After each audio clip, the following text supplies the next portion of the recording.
Welcome in. It is the Three Guys Talking Ball podcast. We have a Super Bowl matchup. We've got some NFL coaching hires to discuss. It's going to be a loaded show, and Grant is all happy. He's decked out in his Chiefs gear. I got some Tennessee bourbon. Ethan's got a badass Gophers hat. Hey, just the Gopher guy today. That's all that matters. Which might actually, I think that wins the award for best hat here on the podcast for episode 115. Hey, Ethan, so we can hang the banner. Show him the old school sweatshirt too. Oh yeah. Yeah. I like that old school look. I have one like that with that one university, but yeah. I'm back to the old team. I'm back to not saying their name. Back to not saying their name, even though they did hire an offensive coordinator. So I guess, Grant, since we're right here, we might as well, talk. Is the new offensive coordinator for Iowa? Has he reached out to you at all? Are you? Has he made any impression on you, good or bad? Nothing good, nothing bad. No one has reached out to me. But also, to be fair, for the university, I have not done my research on this coach before. The only thing I know was he was an analyst for Green Bay last year, and he was the former head coach at Western Michigan. But that's all I know. I'm guessing if he runs any sort of offense that PJ likes to run, going back from his days at Kalamazoo, it's going to be a little more innovative and with the times where they're going to try to spread you out and get you some matchups and numbers. But I'm not sure. So it's still a process, and we'll figure this out. Okay, and now, are you one of the? I know Texas is in your running here. Are you one of the people that is offended by the horns down? Has that knocked Texas down the tiers? Because as of now, A&M is the leader. And, I got this at DKR when I saw him play Oklahoma State in 2021. Sark's first year. It was a classic Sark Texas game to that point. They got a big lead. They got conservative. They, for some reason, stopped giving Bijan the ball after he had 3 touchdowns in the first 3 quarters. And Texas blew a fourth quarter lead in that game. But no, the horns down does not offend me. I think it's kind of cool. It's good. It's playful sportsmanship. I mean, it's why we watch sports. What do you think of the people that get all mad and it happened over the basketball coach saying it's unsportsmanlike that they're doing the horns down, or at BYU this weekend, there were some guys that had it spelled out on their chest that said horns down, and then they were asked to take it off because which it sounds like it was from the school, but it was probably because Rodney Terry complained or somebody from traveling with the Texas basketball team that's part of the athletic department asked them to take it down. If I'm being honest here, for the Texas side, that to me, that's just a coach who's complaining that his magical run last year has now ended. The honeymoon phase, if you ask me, is kind of over. Texas is not ranked at the moment. They got a big game tonight against Houston. So he needed to kind of spark some juice into his program. So he's just complaining and he's being a bit soft. And the BYU taking that stuff down, I don't know, man. Mormons are weird people. Maybe they just do that kind of thing in Utah. They don't want to offend anybody. You had that basketball player a couple years ago gone viral for telling some fans to shut the F up. And he sounded like he was 13 when he said that. They don't drink alcohol. I don't know. Utah's a weird place, man. So I can't explain that one. But yeah, to your point, they also are probably very nice in the state of Utah. Outside of the Salt Lake City airport, those employees are assholes. They probably fell on the sword because some administrator from Texas said, "Hey, could you take the shirts down? That's mean, it's distracting, it's disrespectful, blah, blah, blah, blah, blah." So BYU said, "Yeah, we'll be nice, we'll fall on the sword, and just have it look like good PR for us that we care about sportsmanship in the Big 12, blah, blah, blah, blah, blah." And that is why BYU will never win anything. Unlike the Kansas City Chiefs, who played their way into the Super Bowl with a 17-10 victory over the Baltimore Ravens in Baltimore, and setting up and earning a spot in, according to most middle-aged white men, the least watched Super Bowl of our lifetime. That's not going to happen. Nope. Let's be honest here. That's what I'm going off of because they don't like seeing Taylor Swift. They're sick of the 49ers. They're sick of the Chiefs. Hey, Dylan. It's also the same people that Dylan, I have a question. That whine about Taylor Swift are also the same people that would whine that after a touchdown they'd see guys dancing. You can't win. What would you rather see? Hey, Dylan, is this the same people who, when they go onto Facebook, you scroll through their Facebook profiles and it's the same 14 pictures with them with their sunglasses on and their frosted tips in their car taking a picture like this? Is it that same group of people? No. These are like middle-aged white men. Yeah, I'm sorry. Yeah, that's what I meant to say. Middle-aged white men with a curved bill cap like ours on that's backwards. No, it's on forward. They don't believe in the backwards hat. Yeah, that's right. The boomers that we've described you as, Grant, like when you were, I don't even remember what you were complaining about last week. The people that we make fun of, we're talking about how Trevor Lawrence needs to cut his hair. The guys that we like to sound like those people. Oh yeah, no, I get what you're saying. So yeah, they're just clowns. They're just clowns. And you know what I do find funny? I have a couple coworkers at work who are like this. How they are just absolutely consumed with Taylor Swift. I mean, Taylor Swift lives in their head rent free. You would think she committed a crime against humanity when she's just there supporting someone she's in a relationship with. It's so funny how sensitive some of these middle-aged white men are. It's glorious though. Oh my gosh! It's physically impossible for her to go to the Super Bowl because she'll be in Tokyo on her tour. Oh no, they already had it mapped out of how she'll be there, so she will be at the game. I don't think she will. Well, yeah, because it was something like the concert starts at like 6:30 a.m. Starts at 6 the day before. She'll actually get there. I saw it was like she'll get there like 25 hours before the actual game kicks off. I think because Ethan, I think it's the concert starts at like 6 a.m. Is it Friday, Dylan? Something like that. Yeah, I don't know, but yeah, literally within 3 hours after the game, they had that mapped out, and I was like, she should have to come sing the national anthem then. No, they already announced that. It's Reba. Yeah, right? Yeah, it's Reba. I hate Reba. We need Chris Stapleton again. What? Okay, Ethan lost his talking privileges again. You tried to reel at him. Well, I mean, you can't be disrespecting our girl Reba. She's got some bangers.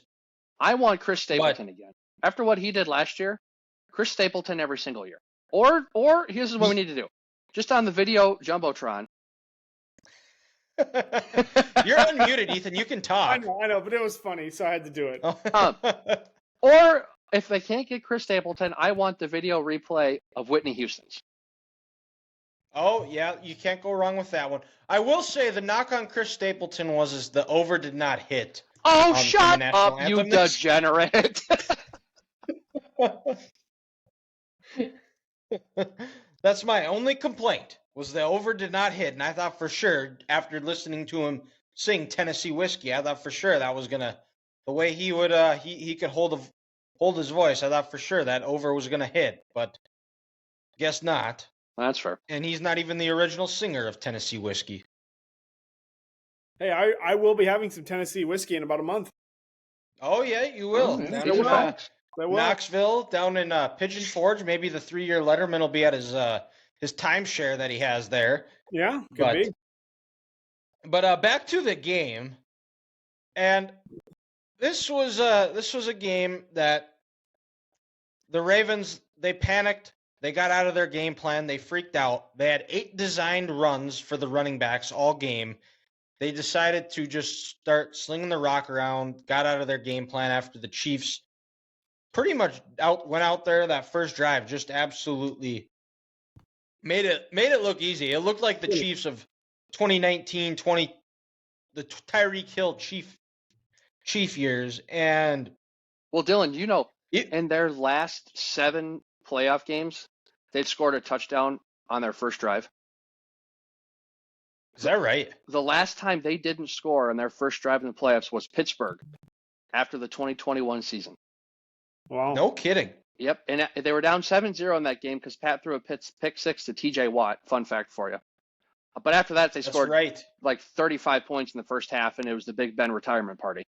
Yeah. And they ran out of fireworks. They ran out of fireworks. That was the famous Mike Tomlin keep your don't blink, keep your eye glue your eyelids open or something.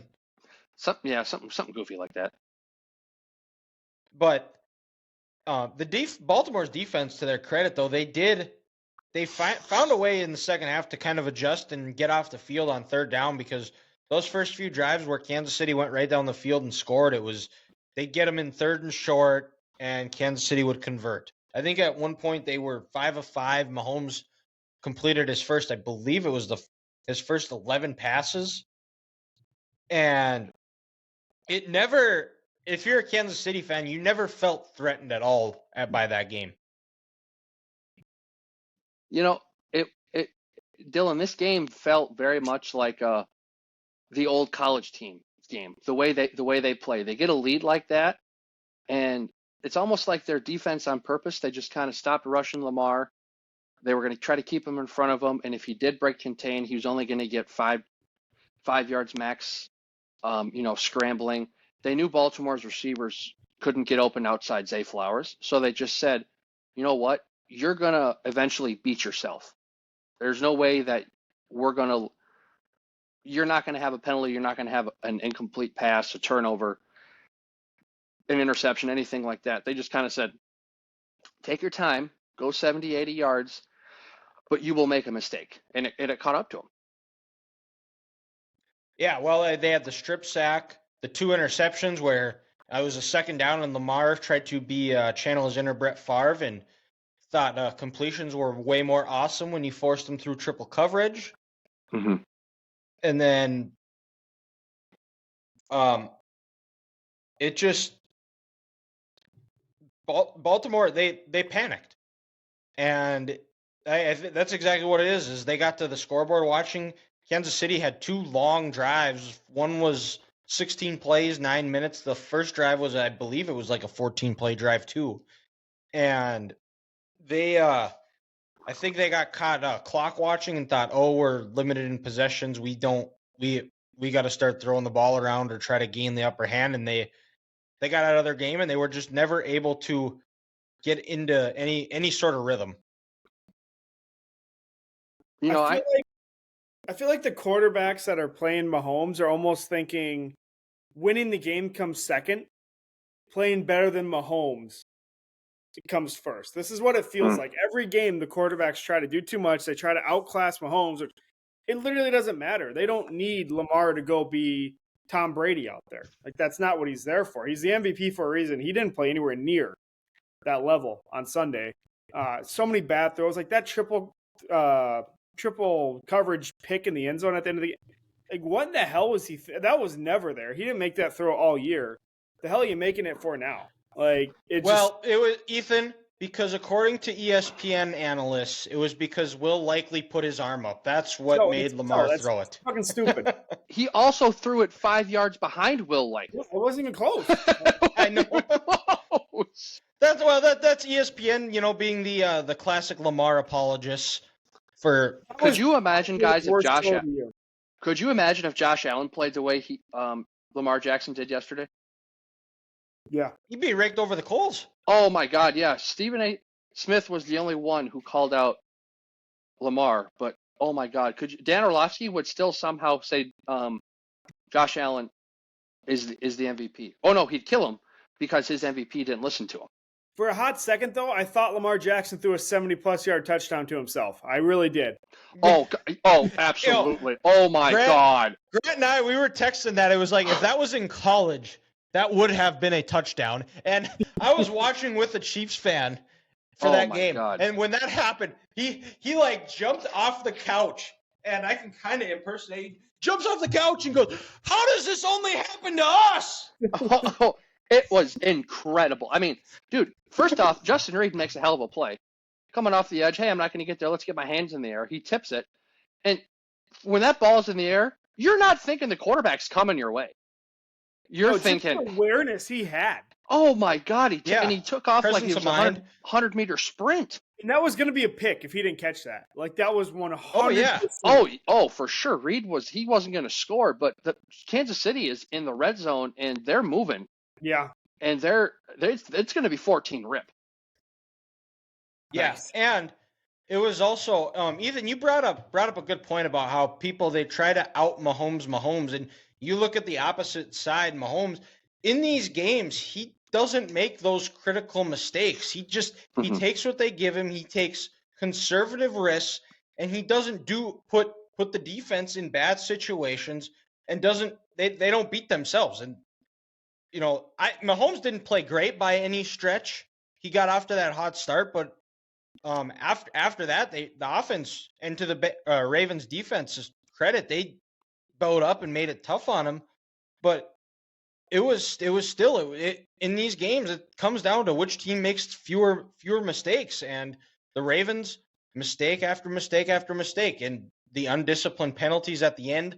Zay Flowers reaching out of the end, reaching for the goal line, which the inertia that he had no reason to. He was gonna. If he doesn't reach his arm out, I think he powers through and scores anyways. Scores anyway, yeah. Yeah. Mm-hmm. And that's got the one. That's a rookie. He's trying to make a play. He doesn't need to. He's going to make it anyway. Tries to do too much. Boom.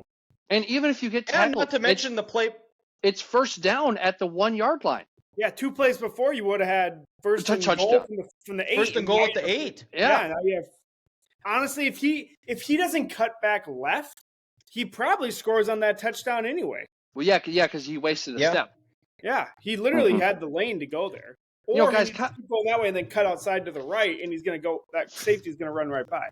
I know I'm comparing this to a regular season game, but remember when the Chiefs played the Raiders in 2021 on Sunday night? I think the Chiefs were up by like 4, and Deshaun Jackson catches a ball 20 yards down the field. It's him and the safety, and for no apparent reason, he cuts back inside. And he tries to go back outside, and in the process of this, he fumbles the ball, and the game was flipped upside down after that. It kind of felt like that. It did, yeah. That's a good point. I've kind of forgot about that game, but now, yeah, and well, because if they score there, and even like if you go back to the likely interception too, they were in field goal range. They had a good kicker. Kick that field goal, and because it would have made it, well, that would have been 17-10, at least with the likely one, had they just kicked a field goal. Exactly. And if the Zay Flowers doesn't happen, they're in the lead and going to the Super Bowl. But and this was Baltimore's year, because the Chiefs are going to be better next year. Joe Burrow and the Bengals are going to be healthy. The Bills are going to get healthy. I mean, I don't know what you want to talk. Allen beats Mahomes in the playoffs, it doesn't matter. But I'm saying in general though, like the road's only gonna get tougher for Baltimore. They won the North this year, so they're playing a first place schedule. This was as good of an opportunity for them. It was almost felt like an if not this year, when is it gonna be? Mm-hmm. Yeah.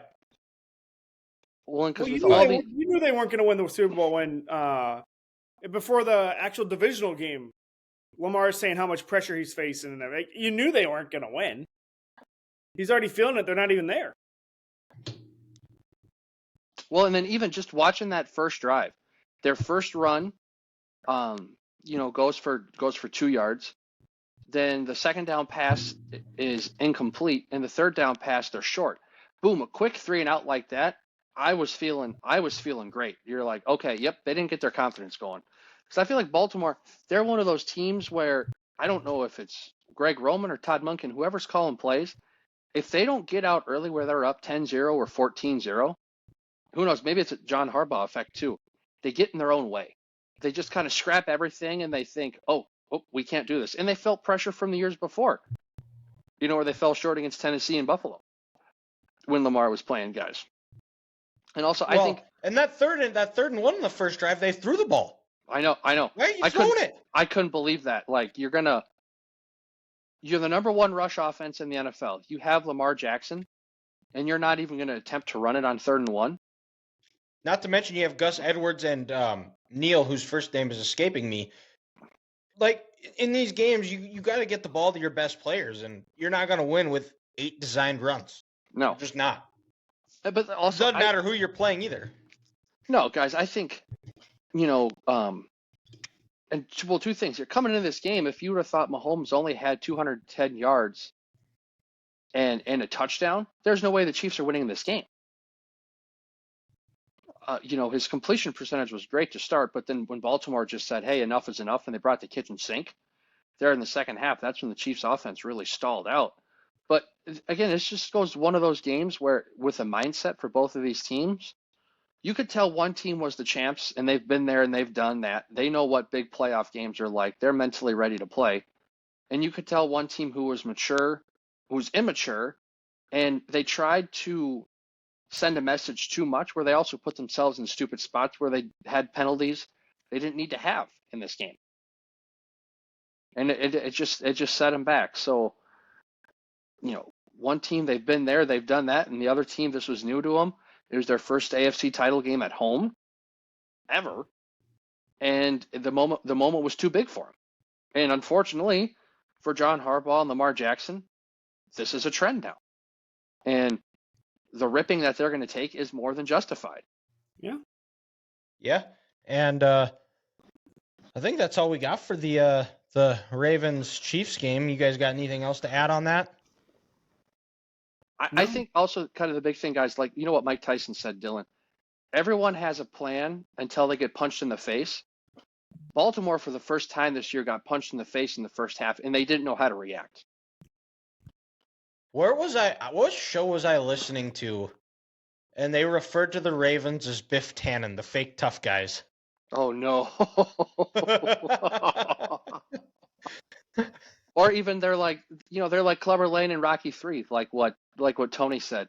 They come at you early, but if you can get them on the canvas and you don't let them knock you down, they don't know how to finish these games, and you're gonna have a great chance of winning and advancing. Yeah, but the Biff Tannen, I think it was the Herd actually. It was either the Herd or Mark Schlereth said it. One of those two was referring to him as Biff Tannen's the fake tough guys. Also, for the Chiefs to be out Joe Thuney, and for the backup Nick Algoretti, I'm going to totally butcher his name, to come in and it didn't look like Joe was missing. That's unacceptable especially with how good the middle of Baltimore's defense is. To start that game, to let the Chiefs get the momentum and really just move them like that. That's at home, not acceptable. Yeah. Yeah, some questions to figure out in Baltimore, and let's go over to the NFC Championship game where the 49ers erased a 17-point deficit at halftime to come back and win and almost cover. Thankfully, they did not, because it was looking that way, and there was a part of me coming into this game where it felt like the 49ers, they didn't play well against Green Bay. They were going to come out guns blazing, ready to roll, and that did not happen. The Lions came out aggressive, punched them in the face, kept punching them. I think they got their teeth into the kneecap, and then but they didn't bite it. Brock Purdy slipped away. Josh Reynolds ruined it all. Yeah, yep. Josh and Reynolds. A lot's going to be talked about about Dan Campbell going for it, and probably should be. But the first one, I looking in hindsight, 2020, yeah, he should have kicked it, because going up 17 with 21 minutes left in the game, that's a tough to come back from. But and it gave the Niners momentum. It brought life back into the stadium. But Josh Reynolds has to make that play, because it was a good play call. He was open. In those situations, you have to make the play, and then that drive after that is it bounces off the Lions' face mask, and Brandon Ayuk catches it at the 5, and then after the 49ers score, one play into the drive, Jahmyr Gibbs fumbles, gives the 49ers a short field. All of a sudden, Grant wakes up from a nap, and it is tied 24-24.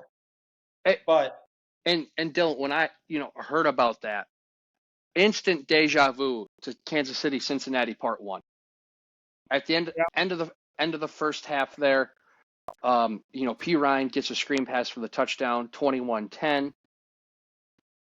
Chiefs go down the field. They have a chance on, I think, a fourth down play, and they throw to Tyreek, not even in the end zone, and they don't have any timeouts. No, it was a third down. It was third down, and they could have kicked the field goal, but they throw it to Tyreek, and he's tackled in bounds. And boom, just like that, momentum switch, and you're like, this is not going to be good. Cincinnati has it. And to your point, after the Ayuk catch and then the fumble by Gibbs, you're just like, uh-oh, they're in trouble. They're in trouble. So well. Yep. Same old Lions. Yep, same old Lions.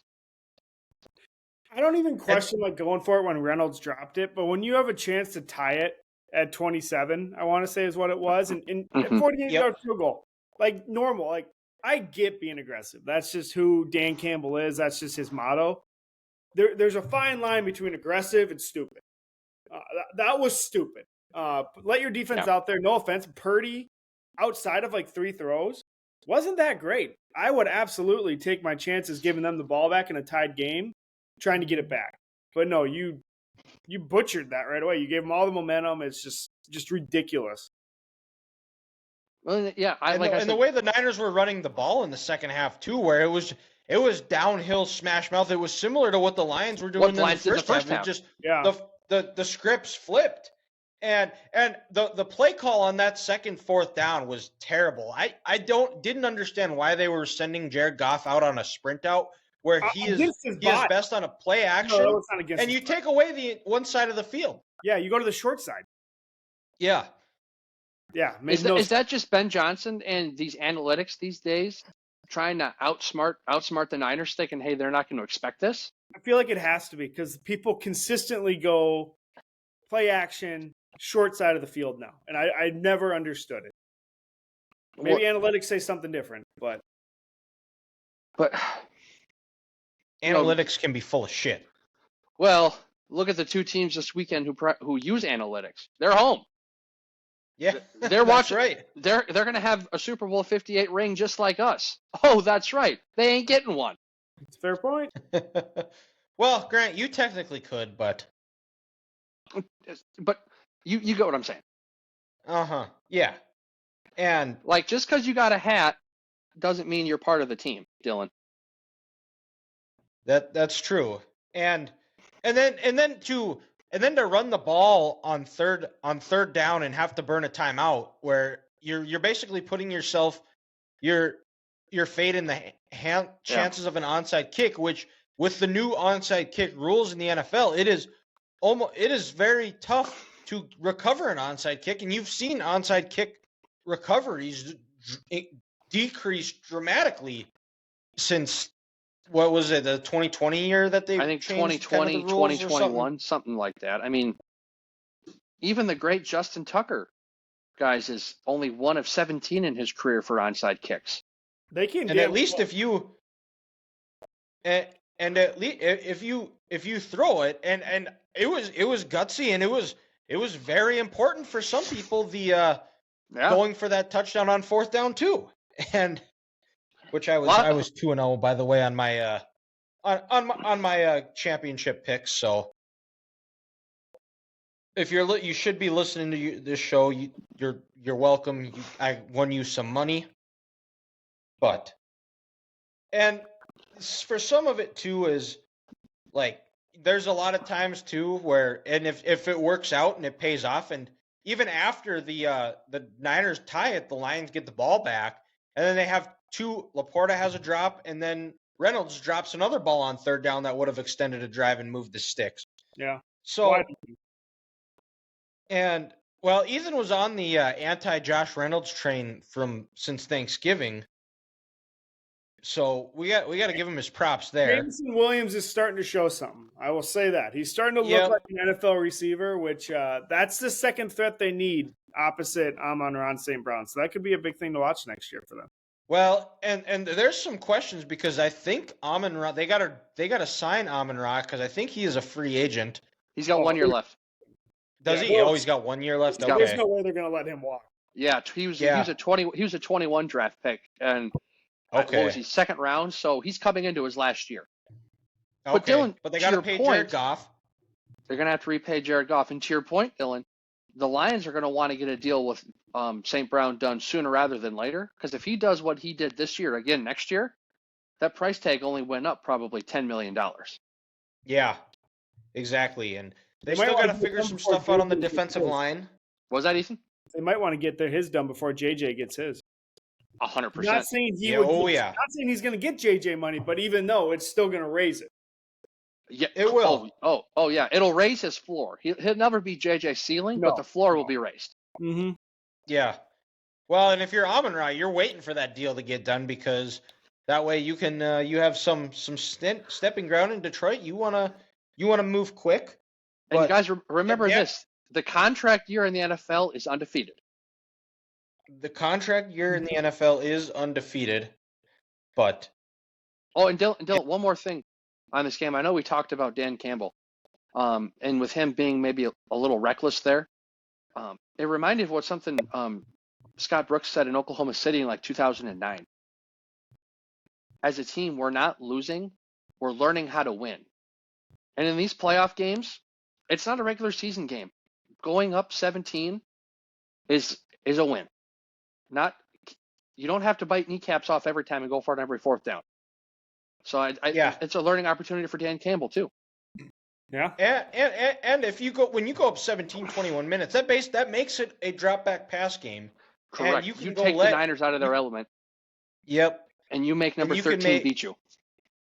exactly. And I didn't think he had that in him, but and at some point too, you got to give Campbell some credit because there are a lot of times where in those type of situations where you see that where they're ultra aggressive and they coaches are ultra aggressive, and then when it comes to crunch time, they tense up and they go conservative.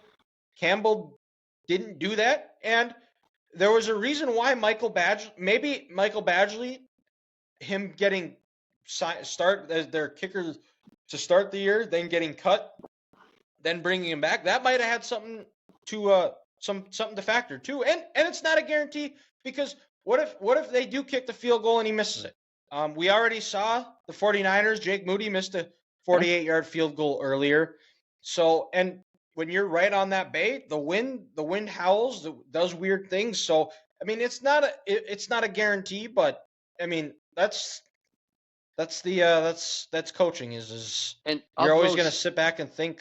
Of the 4 kickers on Championship Sunday, I'd have a lot more faith in Butker and Tucker than those other 2. Yep. Exactly. Yeah, for sure. So, well, we have the Super Bowl matchup set. It's not the all-time food matchup that it was last year with the Kansas City barbecue Philly cheesesteaks, but this one we still got the Kansas City barbecue. And I was talking to some people today trying to think of what type of San Francisco themed food we could have, and I got it, fellas. We got Kansas City barbecue on one side and heroin needles on the other. I was going to say it has to be something along lines of homeless people and fentanyl, right? Yeah, They're that's rich or homeless. There's no in between in San Francisco. So The multi-millionaire tech person, or the person who lived there his whole life and he's now sleeping on the street, and then they kick him out when China comes into town. yeah. All right.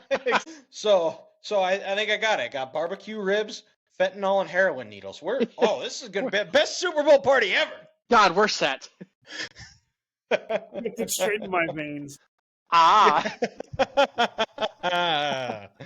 But all right, well, now that we got a week off to discuss, we'll preview the Super Bowl next week. We'll do a full preview there, but we finally have got some movement with some coaching hires. We've got 6 teams as of now. We're recording this Monday, so probably by the time Thursday this episode is released, we should have the final two coaches named between the Seahawks and Commanders.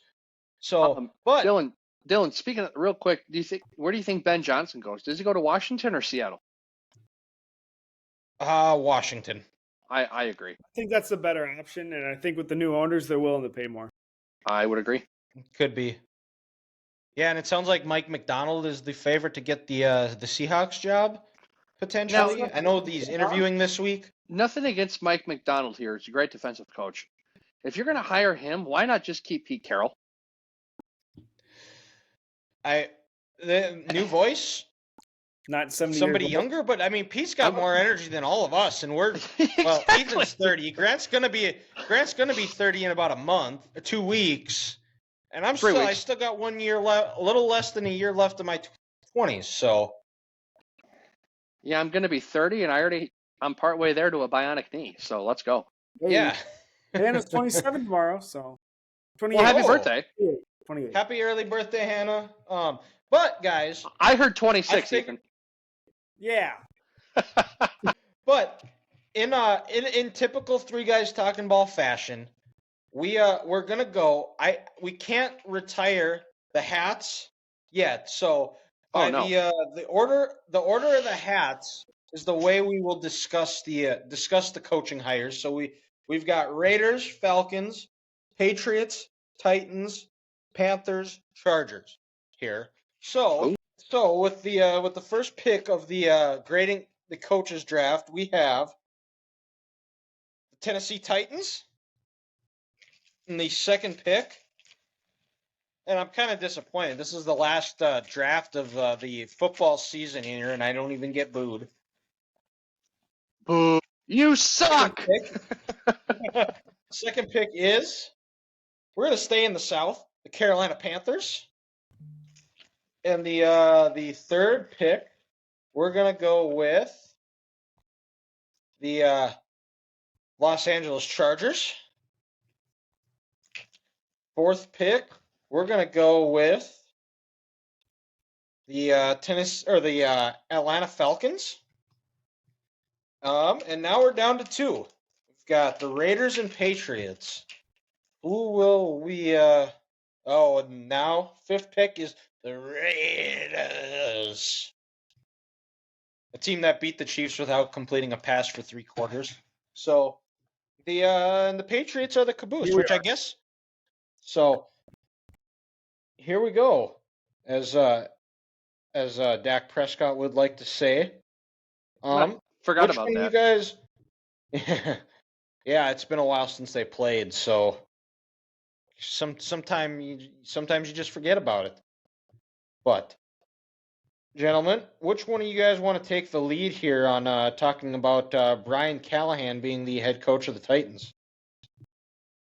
I'll give her. Go for it, Grant. I'll give her a stab. I'm going to be honest, guys. This seems a little flat to me.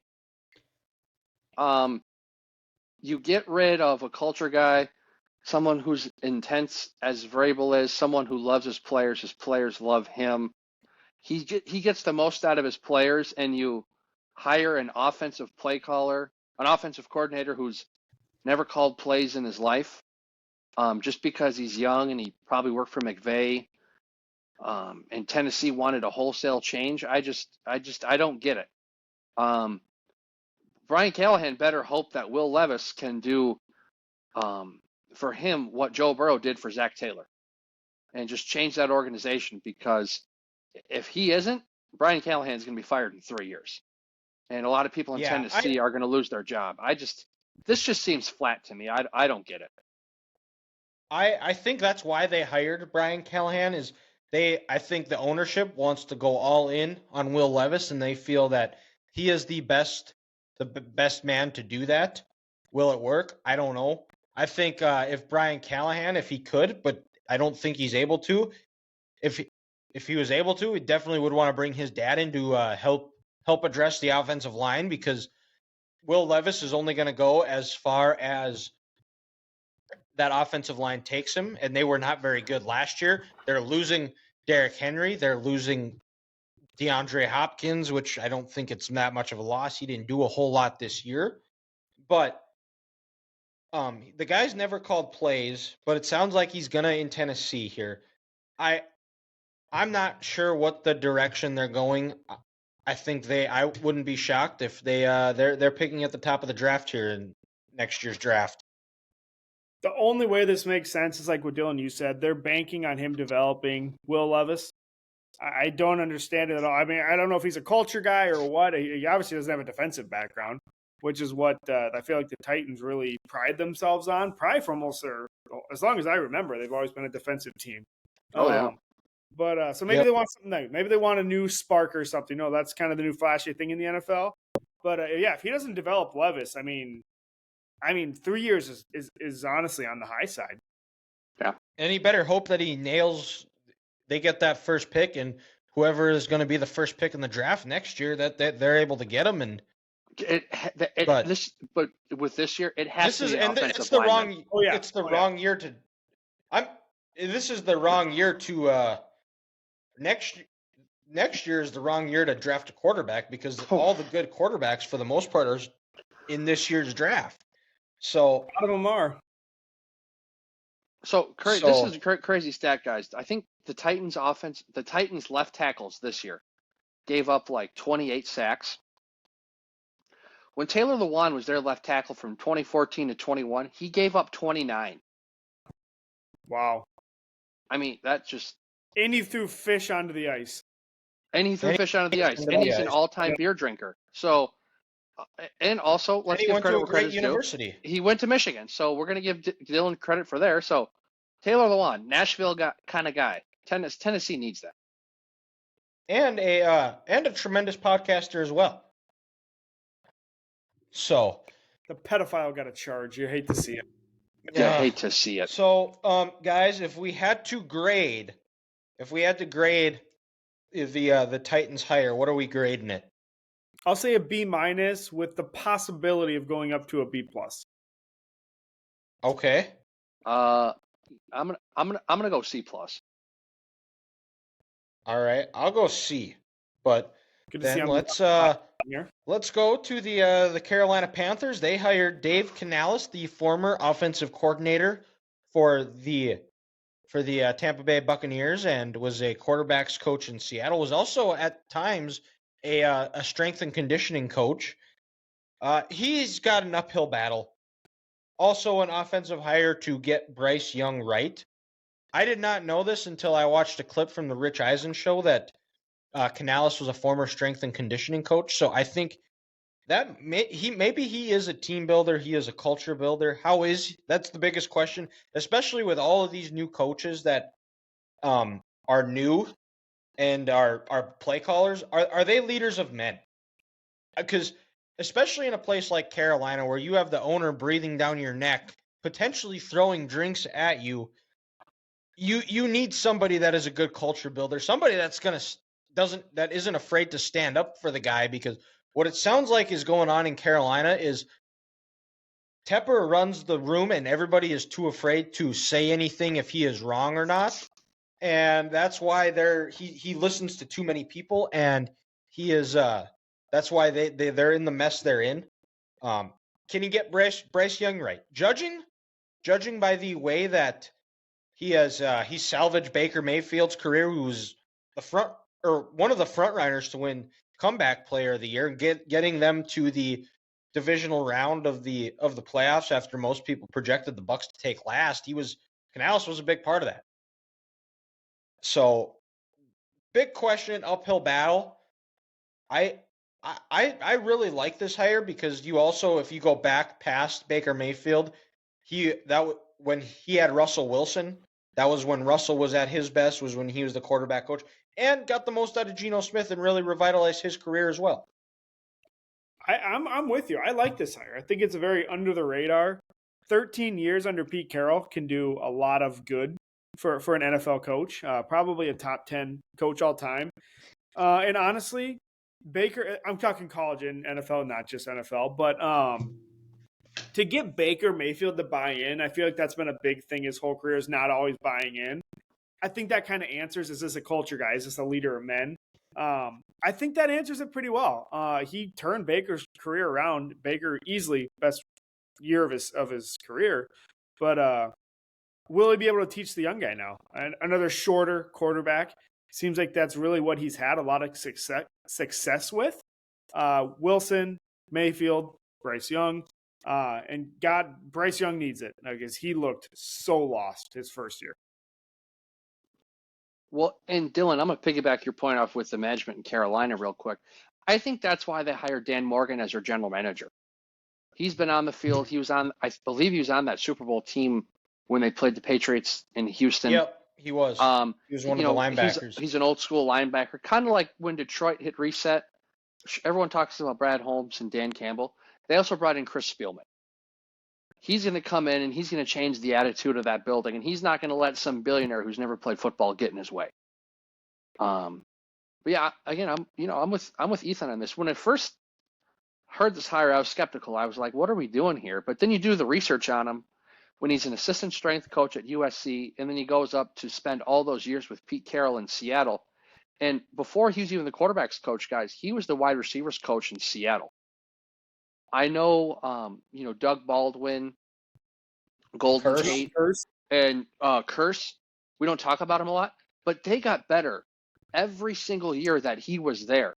They were underrated players, and they were Pro Bowl players. He developed them, and then like Ethan said, and Dylan, what you said, when Wilson had his best year from 18 to 21, Canales was there, and then he goes and he spends a year, and now he's able to also learn from Todd Bowles and pick his brain apart and get Baker going in this revamped Tampa Bay offense to throw for over 4,000 yards and put up 30 points in a playoff game.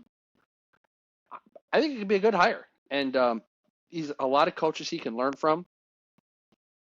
And I think getting a 6-year extension, getting a 6-year contract was huge.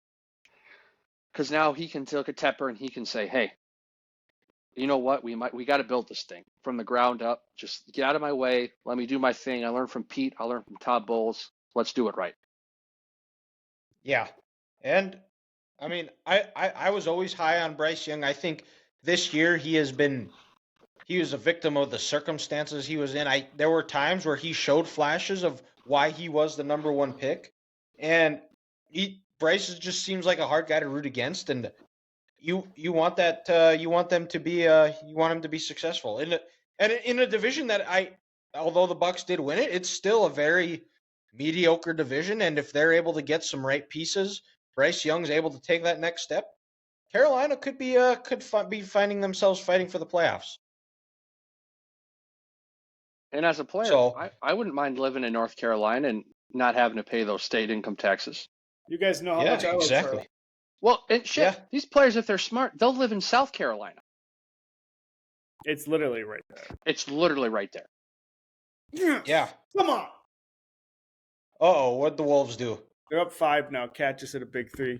We got the How Thunder, much time's left? We got the Thunder, right? 10 minutes. Yeah, down on the road. 10 minutes. Oh. Found Mike Conley again. So, big one.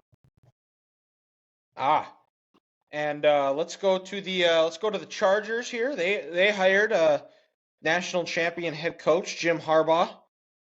Everywhere he goes, he just wins. It was announced he's bringing Jesse Minter with him, along with the strength and conditioning coach Ben Herbert. You already know, with Harbaugh being the coach, the team's going to be better. He is a tremendous team builder. Something that the Chargers have done with their coaching hires is they've hired more so that fancy hot commodity play caller, flash in a pan type of coach. When you go back through even before, when Anthony Lynn, the McCoy hire was was more of a play calling type of coach. Harbaugh, he's a team builder. He's a strategist. He holds the players and he holds the coaches accountable. His ability to find talent on the field, and then also throughout the in the coaching staff, some of the guys that he's been able to bring along, like you look at a Jesse Minter, Sharon Moore, Ben Herbert. Harbaugh refers to him as one of the best coaching hires he's ever made. This is not going to be the Chargers of old. You're going to see some toughness, some physicality. They're not going to quit on him once their season is over. It just felt like there's all of the things that Brandon Staley isn't, Jim Harbaugh is. He's going to go and rebuild the trenches. He's going to do some things to help Justin Herbert out, bring him along. I don't think he's named an offensive coordinator yet, so Call me crazy. Be Would he curious run to it? see who he Would he goes run with it? there. Would he run it back with Greg Roman? Oh, well, he is out there, so it is possible. But there's also a lot of questions with the Chargers roster, because I think on paper people are saying that it was there's a lot of talent there, but watching it, and maybe it was the Brandon Staley effect, but there's still a lot of cap issues. They're going to have to cut Khalil Mack. They're probably going to have to cut bait with Derwin James. Curious to see what they do with Austin Eckler. So You got to cut Eckler. Eckler's gone. yeah, Yeah. He is as good as gone. Ooh. but It'll be interesting to see. He's never had a quarterback as talented as Herbert. Let's just call it what it is. No, he hasn't. It's very scary thinking about what Herbert can do with Harbaugh coaching him for the next 5 years, whatever the hell his contract is. He could put up some pretty stupid numbers, and they have weapons on offense if they can ever just stay healthy. Yeah. Which the strength and And I conditioning think is a massive part of that. it is. And I don't know how much it will. It's not as much in the NFL as it is in college, because most of those guys have their own, but I think it should have some effect. I think just developing some mental toughness within that team. I think they're going to be that team that Michael Lombardi talks about. They're going to be that tough, gritty team that can go on the road when it is 20 below in Kansas City and believe that they're going to go and win. Because we've seen it with Jim Harbaugh teams where he's taken a San Francisco team, gone on the road to Lambeau in sub-zero temperatures and win. Well, Dylan, your point exactly. The Chargers are going to finally have an identity. And they're finally going to have a grown-ass man in the room, where it's not the numbers say this, I'm some young hotshot defensive coach. We did this and we did that. No, Jim is a leader of men, and when you're in an NFL locker room, you need to be a leader of men, and he's going to get people to buy in with him. And like I said, they're finally going to have an identity. And with this, he's going to protect Herbert. It's not going to have to be the Justin Herbert show. He's going to build an offense around him where he doesn't have to do everything. And he'll be able to last, 17 games with this. So it's truly a great hire. And I think if you get the coaching staff right and you can build this thing, they're easily it's the second place team in the AFC West, and they're a playoff team next year. Mm-hmm. Without a question in my mind. Well, and they also, how many one-score games did they lose this year? And you see that flip a bunch every year. You see those teams that lose 5 or 6 one-score games, or win 5 or 6 one-score games. Sorry to bring that up, Ethan. This is a weird year for the Vikings. We won't look at the Vikings in 2022 compared to 2021. Yeah, exactly. Boom. New coach, new identity, new culture, a breath of fresh air, and you go from 7-10, 8-9 to 13-4. So, and we didn't grade Dave Canales. If you guys had to give the Panthers grade on this, what would you give it? B+. B+. Oh, good choice. That was me too. I'll go B. B. All right. And with the Chargers, what grade are you giving that? Oh, it's easy. A. Oh yeah, A. A. All right. We finally got our first sweep of grades. And Ethan, just like in Suits, with Gerard's law ethics class, nobody gets an A+. Nope. But Harbaugh, you get an A. Mm-hmm. Yeah, exactly. Mm-hmm. I'm good with that. And then let's go to the Falcons. They hired Raheem Morris, which felt like it was long overdue for a job. He had a tough ending when he was the head coach for the Bucs and bounced around as a coordinator. He was actually the Falcons' interim head coach when they let go of Dan Quinn in the I believe, did they fire him after the 21 season, or was it the 20? It was the COVID year. That's right. COVID year. And this hire potentially, to me, feels a lot like it could be with the DeMeco Ryans hire with the Texans. I think he's a leader of men. He's got the stamp of of approval from guys like Kyle Shanahan, Sean McVay. That never heard a bad word that's ever been said about the guy. The biggest question is, and this is why I think it could potentially be a D'Amico Ryans type of hire, is what do they do with the quarterback? If they're able to get that right, very winnable division, again, like we talked about with Carolina. They've got the 7th pick in the draft for the 4th or 5th straight year. I would be shocked if I don't think they're going to be taking a skill position player. I think they have to go. I think the defense is. They got to go defensive end, man. Defense, yeah. And if they're able to get that higher, potentially, I wouldn't be shocked if they try to make a trade for Justin Fields. And if they're able to get him, and I'm not a huge Justin Fields guy, but so, Dylan, they're able to get him somebody for draft capital for Justin Fields. What are you giving up? Are you giving up a 2? I give up a 3. Or a 3, okay. Yeah, me personally, I would give up a 3, but it's the NFL, and there's some dumb executives, especially in Atlanta. I could see them giving up a 2, potentially a 1, because who was saying that they think that Justin Fields, they'll get a 1 for him, which the Bears just have a stupid amount of cap, and whoever does that is there's no way you give up that for Fields, but Fields would be coming home to his home state, and he's still at the end of his contract. It'd be maybe a bit of a stopgap. He want to get back to Georgia though after what happened at Georgia. What if that baseball player's there in the front row? He shows up at the game. Yeah. Well, I didn't think that one through, so maybe that one isn't going to work.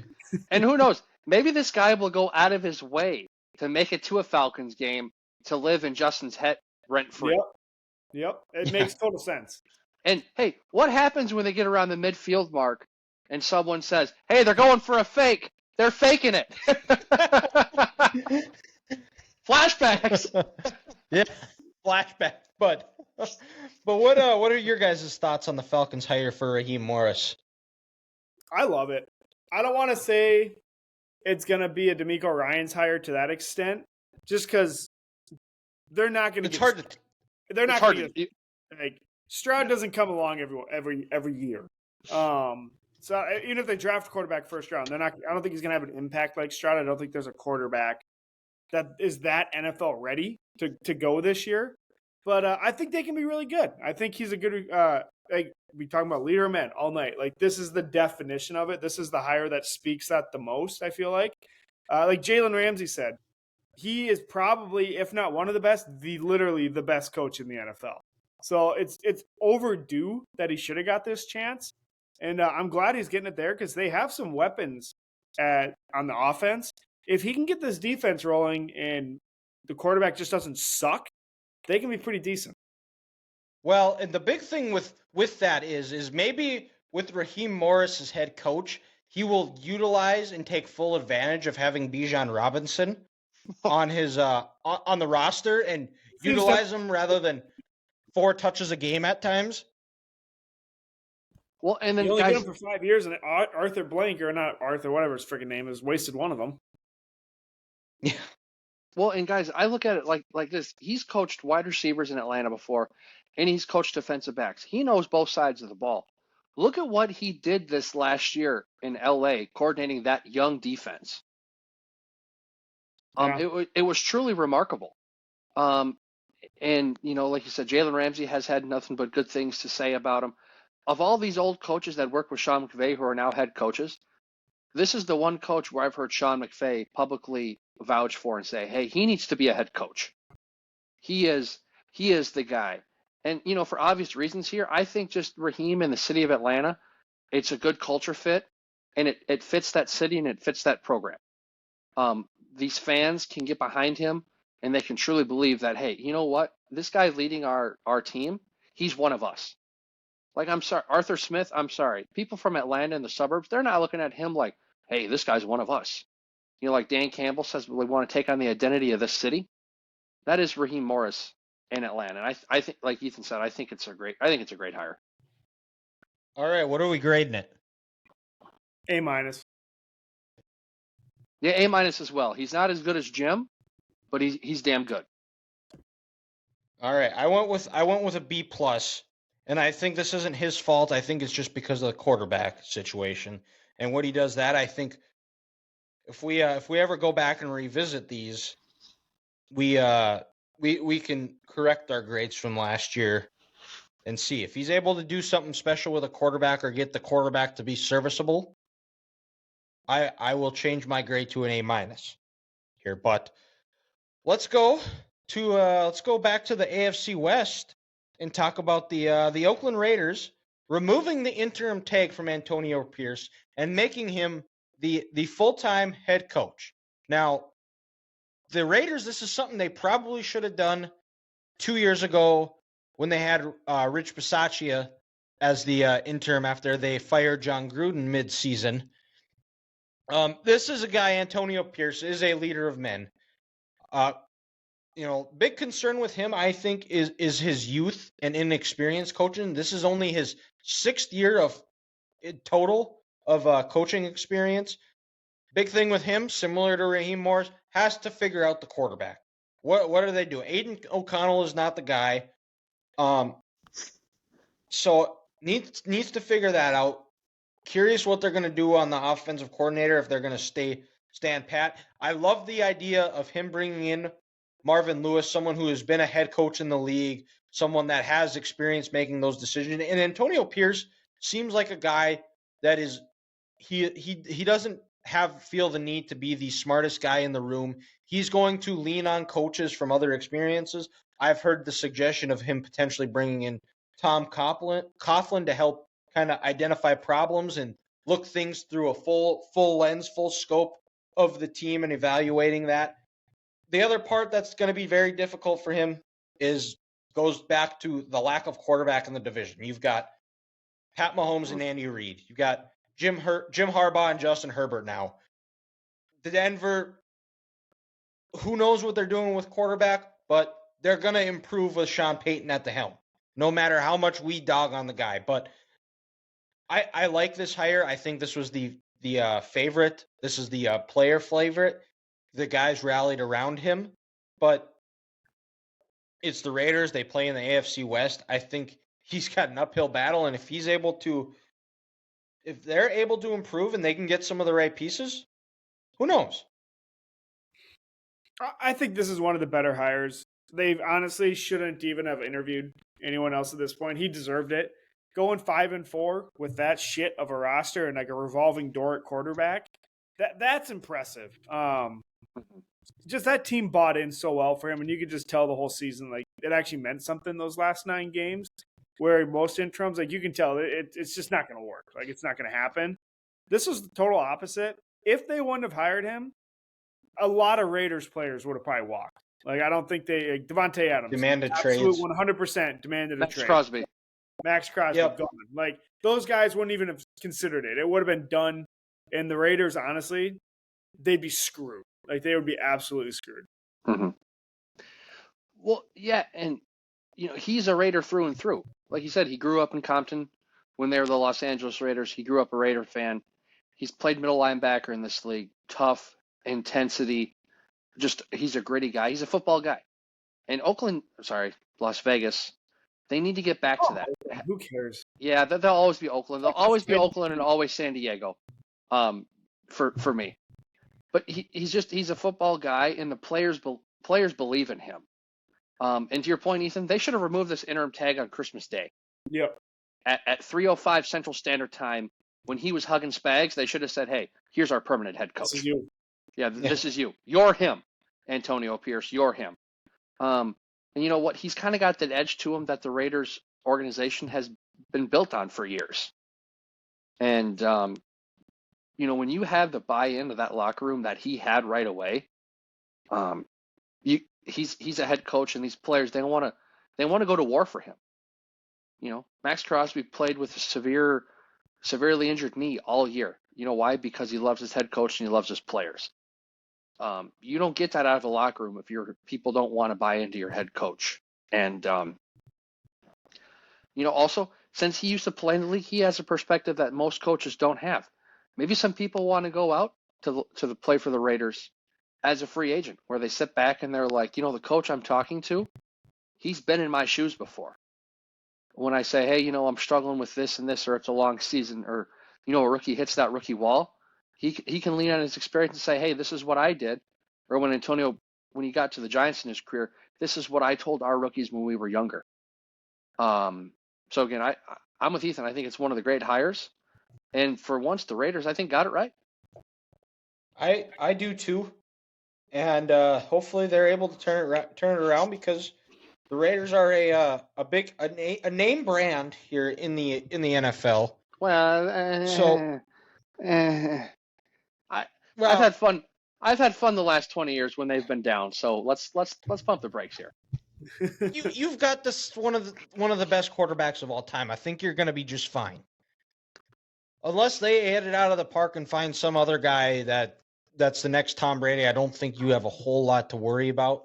But what grades, gentlemen? What do we got? I'll go B plus. B plus. B plus also. B plus. All right, clean sweep. That was. I will also go a B plus here. And Ethan, you can take us away here. What do you think of the Gerard Mayo hire? I hate it. The only thing I think of when I see this hire is the gif of all the people yelling, "One of us." I think that's the whole front office just pounding the table, "One of us," because that's all. It's like Google gobble, one of us. Google gobble, one of us. It's like Iowa football, like one of us. It's all they hire. So it's the same thing in New England. It's a terrible hire. He has coaching experience, yes, but that team was terrible. Like, I don't know who he's going to bring in as an OC. I don't know what connections he has, because it seems like all his connections are literally in the building. Yeah, they're in the building. He's lived there. He played there. He's coached there his whole career. Like, what else do you have? Like, what else on your resume screams NFL head coach? What other coaches are vouching for you other than Belichick saying, if you're going to fire me, replace me with him? Like, this reminds me of, remember that video of that substitute teacher or that old white guy walking in with the same 14 manila folders and a different colored shirt on every single day? Hello. This is it with Belichick and Gerard Mayo. Yep. That is a great analogy. You know what I'm saying? I mean, it's like New England fired a coach to run the same program back. Yeah. What? And it's like, his biggest thing here, guys, is, for the love of God, he needs to upgrade the offensive staff at every which position possible. Quarterbacks coach, wide receivers coach, offensive line coach. Let's not forget the big person for this Patriots dynasty, Dante Scarnecchia, their offensive line coach. Said when he's been gone, they were horrible in 2015, and these last couple of years, sure, they made the playoffs in 21, but they got killed by Buffalo. They haven't been able to do anything. And also, New England needs to hire a general manager. You can't expect Gerard Mayo to do this all by himself. He needs to upgrade the offensive personnel and not go after guys like Juju and Zeke, who are long in the tooth and who have just so much physical wear and tear on their body. He doesn't have much going for him. His roster is garbage. I don't know if David Andrews is going to come back next year. If you don't have him, it's one of the best centers in the NFL. Also, what assistant for Belichick's ever been a good fucking head coach? Nick Saban. Okay, he doesn't count. Yeah, but that's it. Yeah, I mean, Bill O'Brien had a couple decent years in Houston, but besides that, they're all garbage. He tried to be Bill Belichick. He tried to be Bill Belichick, and it made him lose his job. The thing that screwed Bill over was when he became GM. That was stupid. Correct. Yeah. Director or player or whatever it is. But yeah, that was dumb. Yeah. Yeah, if I'm New England, I don't get this. Like, this isn't a culture change. They've had the same voice for the last 24 years, and they're going in at year 25 with the same thing. Yeah, that's basically what I had for my notes too. Is more of the same. He's got to fix the offense. Who does he hire as an offensive coordinator? Press conference was not great, and after watching the Nick Sirianni You know, it was a little bit of a flash in the pan, but Hey, that Dylan, press conference was you want to terrible. play rock, paper, scissors now? Nick Sirianni? Yeah. But I don't get the hire. This probably gets my lowest grade. I'll give it a D. I'm going full F. F. Why not? All right, Grant. D minus. D minus. Oof. They basically fell for the Rooney Rule. Let's just call it what it is. That could be it. That could be it. Well, judging by the press conference, that's kind of how it sounds. With that one question they asked him, uh-oh. Yeah. You know what the biggest joke of interviews is this year? Aaron Glenn of Detroit. What a scam that is. is. 100%. Well, we got the Rooney Rule done. See ya. That's a Rooney Rule interview, 100%. Absolutely. But you guys want to know what the best hire of the offseason is the Eagles hiring Kellen Moore to be the offensive coordinator. Greatest hire the Eagles could have made. And the NFC East is going to have, and you can mark it down right now, the NFC East is going to have a back-to-back division winner for the first time since the 2003-2004 seasons.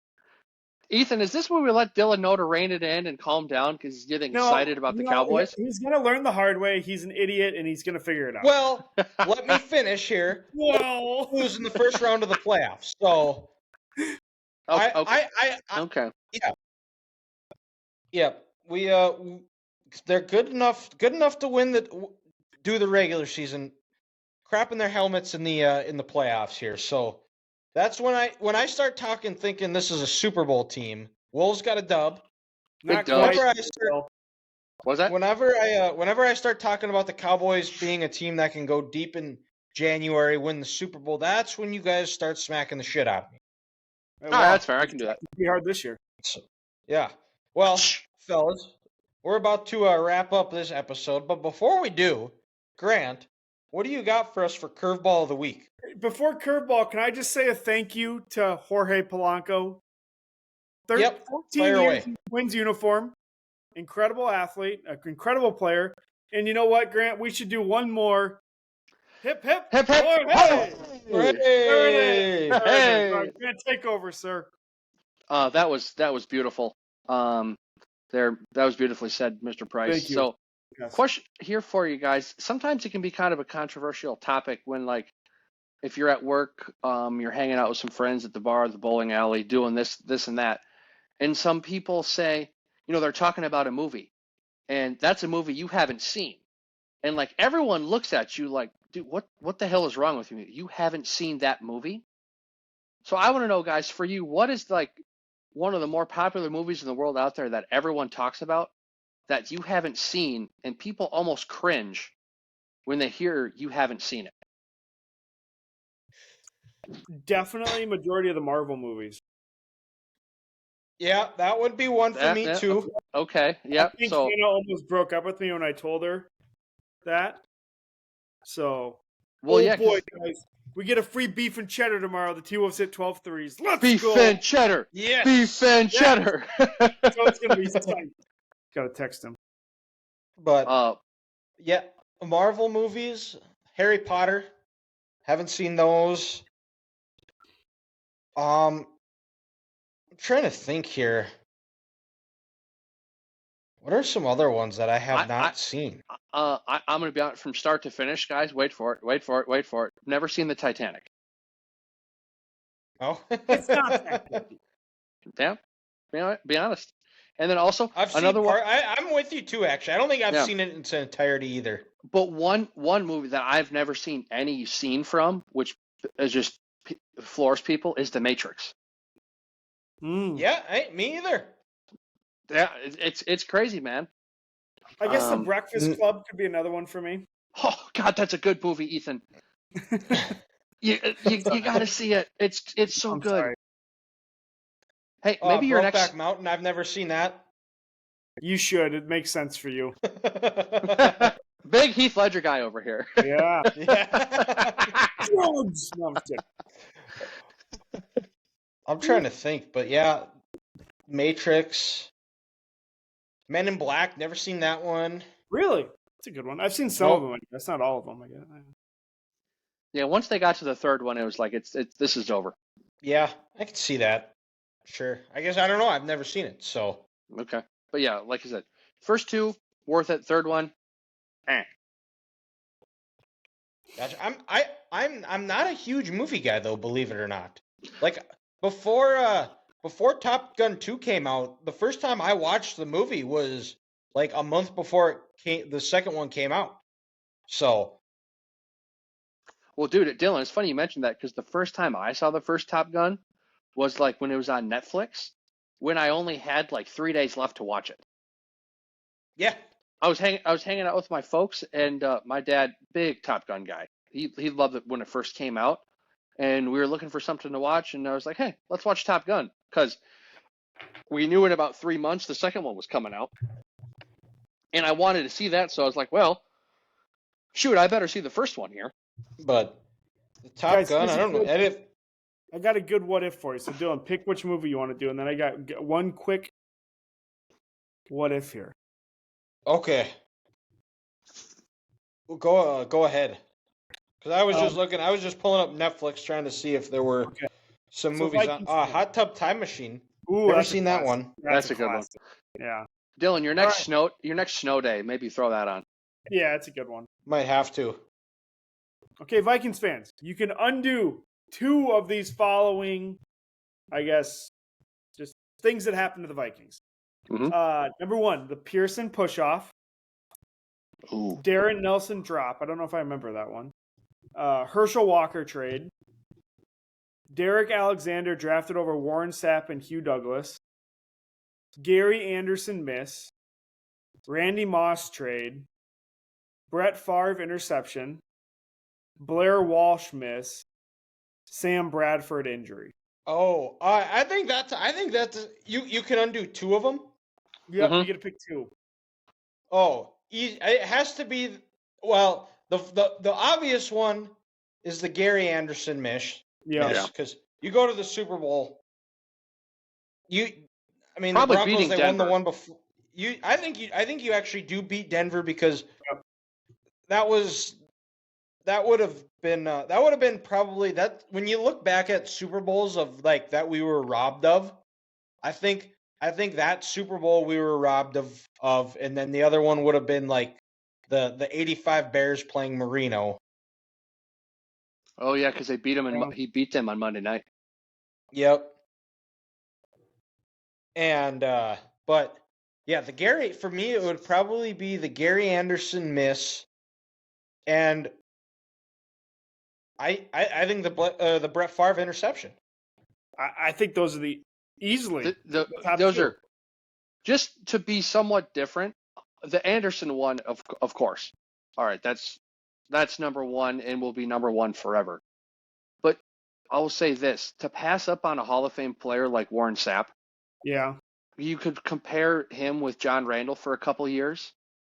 Oh my God, guys! Whoa. Could you imagine that middle of that defensive line with those 2? Yeah. I mean, right there, that could be. And then if Sapp is on that 98 team, they have a little better defense. Maybe they're able to stop the run, and they can win a Super Bowl or 2. Because the defense was the Achilles heel of that team. So I'll throw in the Sapp there too to miss on the Hall of Famer. This is a good question. I'll have to share this, and we'll have to ask our guy Dan on what his thoughts were. So that is a fantastic question, Ethan. That is a great way to end the podcast. We'll be back next week with our Super Bowl preview. Have it all covered. We'll be talking what we're bringing to our Super Bowl parties. We'll be picking the winners, and we're just gonna have a good time. Segments of the show are going to be out on YouTube on Friday. You can follow us and subscribe there. 3 Guys Talking About Podcast, 3GTB Podcast on Instagram, TikTok, X, Twitter, whatever you want to call it. And thank you guys for listening. We'll talk to you next week.